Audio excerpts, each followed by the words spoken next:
Corona का। और अब तो अनलॉक 1 की शुरुआत हो ही चुकी है। छूट तो अब धीमे धीमे आपको और मिलनी शुरू हो ही जाएगी 8 तारीख के बाद, लेकिन सचेत रहना होगा। बड़ी खबर इस वक्त एक और मिल रही है, वो भी आपको बता दें। देखिए, संसद का सत्र शुरू होने वाला है जुलाई से। ये मॉनसून सत्र रहेगा।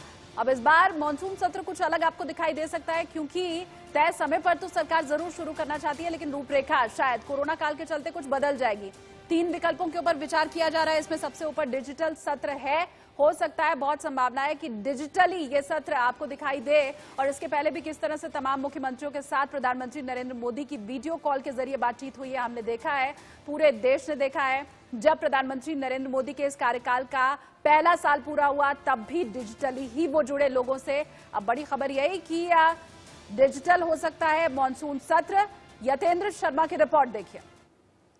अनलॉक 1 में देश के सभी धार्मिक स्थल यानी कि मंदिर, मस्जिद, गुरुद्वारे, चर्च को खोलने की बात कही गई है। 8 जून से ये सभी धार्मिक स्थल खोले जाएंगे, लेकिन सवाल यही था कि क्या देश का सबसे बड़ा यानी लोकतंत्र का सबसे बड़ा मंदिर संसद कब खुलेगी, क्योंकि मानसून सत्र आने का जो समय है वो नजदीक है। तो ऐसे में राज्यसभा चेयरमैन और लोकसभा स्पीकर के बीच जो मीटिंग हुई है, उसमें अगर सूत्रों की माने तो इन सभी विकल्पों पर विचार किया गया है। और जो देश का सबसे बड़ा लोकतंत्र का जो मंदिर है, उसको तय समय पर यानी कि जुलाई में शुरू करने का विचार किया गया है। और जो चेयरमैन, जो जनरल सेक्रेटरी हैं, चाहे वो राज्यसभा के हों या लोकसभा के हों, उनको सभी संभावित विकल्पों पर विचार करने के लिए कहा गया है। सूत्रों की माने तो जो संभावित विकल्प हैं, उसमें सबसे पहले ई पार्लियामेंट बुलाने की बात कही गई है कि क्या दूसरे देशों की तरह जो ब्राजील वगैरह में बुलाई गई है,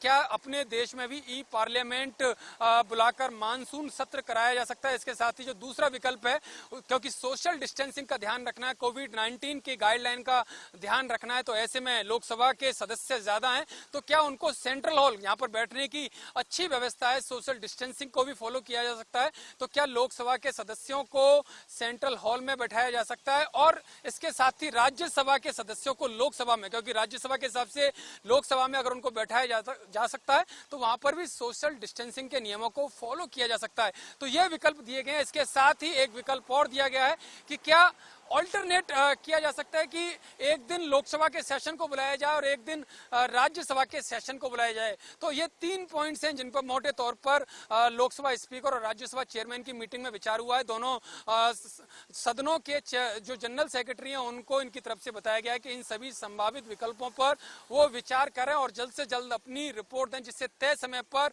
मानसून सत्र शुरू किया जा सके। कैमरामैन शुभाशीष के साथ यतेंद्र शर्मा, इंडिया न्यूज, दिल्ली।